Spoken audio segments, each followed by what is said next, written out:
He's got nothing to do on a Saturday night. He's making a name for himself the same way Tupac is making a name for himself in this song. Skip over automatic gunfire, exercise on all demons, right? He's getting rid of his enemies. Jump down. Our first date. Couldn't wait to see you naked. Touch you in every secret place. I can hardly wait to bust freely. You got red hot. So happy to see me. Make the front page prime time live on TV. Okay? He's anticipating in that. Using his gun for the first time, right? Can't wait to see it naked, to see it out in the open, right? Not hidden, not concealed, not, sort of, under the, in the shirt. Not like that, right? No. Out, okay? For the first time, he's going to touch it. He's going to explore it. He's going to fire it off, okay? Then when you get to the line, make the front page primetime live on TV, he's telling you this new relationship with him and his gun, right? It's going to make him famous. That's why he uses the metaphor, the girlfriend metaphor, because the street warrior, his closest relationship is that to his weapon. The same way Beowulf, Sir Gawain the Green Knight, the knights of those days, the closest relationship they had is that to their sword. Okay? Nigga my girlfriend, baby 45, but she's still alive. Okay? It's a 45 caliber pistol. Okay? That's his girlfriend right at that moment. That's what he's got tucked in his pants. Okay? Then we get what? I'm busting you punk ass niggas. Automatic fire. Run nigga run. Gunfire. I'm your ass nigga. Right? This is, again, in the girl voice. Again, stronger, higher, and all. You actually hear bullets at this point whizzing by. So right there, it makes the marriage of the metaphor. Okay? It has the woman and the gun. Okay? And they're all in one. She's screaming. It's going off. This is it. Okay? Next.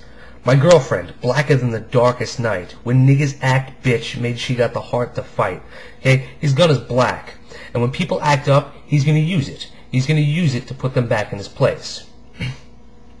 Picked you up when you was 9. Started out my life of crime with you. Bought you some shells when you turned 22.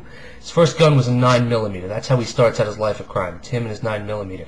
And when he upgrades to 22 caliber, he's buying shells for it. I think, he uses the shell metaphor, because you could also say that to a girl, I bought you a shell necklace. But he's actually talking about shells and bullets.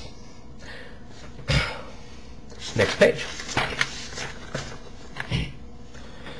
All I need in this life of sin is me and my girlfriend. Down the ride to the bloody end, just me and my girlfriend. Again, there is no relationship more important than that which he has with his gun. Now I realize how to treat you, the secret to keep you. Being faithful now, because now cheating's lethal. Yet he's talking about the secret to keep you. He's grown up. He understands now how to handle his weapon. You can't just, let it fly in the street corner. You can't just shoot someone in an open arena. You have to be careful. You have to keep it concealed, right? Because cheating, pulling it out and just sort of waving it around, that could be lethal. Okay, he can get himself shot. He can get himself arrested. He's learned better. Okay, now here's kind of a crude metaphor. I love finger fucking you all of a sudden. I'm hearing thunder. When you bust a nut, niggas be ducking or taking numbers. Alright, it's a crude metaphor, but it's a metaphor, okay? You've got your gun. You're pulling the trigger, right? Notice the action, okay? It's very similar to what he says, right? The curled finger and all. Now again, a crude metaphor, but no more cruder than Lord Byron's metaphor of the sword outweighs the sheath. Okay? Which Lord Byron, old dead white poet from before the Victorians, the Romantics, there you go, and, he's using a metaphor of a weapon, right, the sword outwears its sheath, to mask sex. What Tupac is doing here is he's actually using the crude metaphor of sex to mask the use of the weapon. So Tupac is actually taking an old convention of poetry used back in the Romantic era and beyond, and he's turning it on its head. They wouldn't talk about sex. They would use metaphors like the sword outweighs its sheath and things like that. But Tupac is talking right about sex, and what he's masking is the fact that he's packing a gun. Okay. After a hit, you break apart, then back to one piece. Much love to my one and only girlfriend, the world is ours.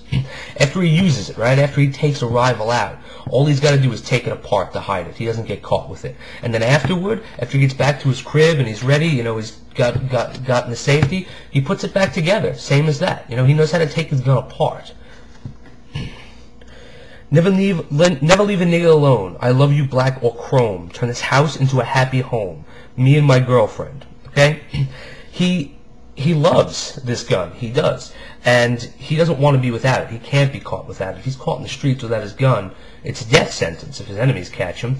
So he says, never leave me alone. And turn this house into a happy home. Well, that's what he's talking about. Well, so what he's saying is, with the gun, he's going to make his home happier. He's going to make his life better. Okay, this gun is going to help him achieve the success and the riches he wants. The same way a weapon, like a sword, a samurai sword, helps a samurai, right, achieve his quest, or helps Beowulf achieve his quest, right? The sword, it's the warrior's code. It's the warrior's love, okay? As I said, the best relationship a warrior can have is that with his weapon. So that was it. I didn't read the whole song, obviously, just the ones that really personified what I was talking about. I hope you enjoyed it. And what I'm going to do now, for those of you who've never heard the song, I put together a little, little picture slideshow, my ode to Charlton Heston, rest in peace, Chucky, and overlaid the song. So if you haven't heard it, take a listen. Tell me if you agree with me or not. And if you don't feel like listening to it, you can shut this off now. All right, well, until I see you again, take care, bye-bye, and, much love, West Coast.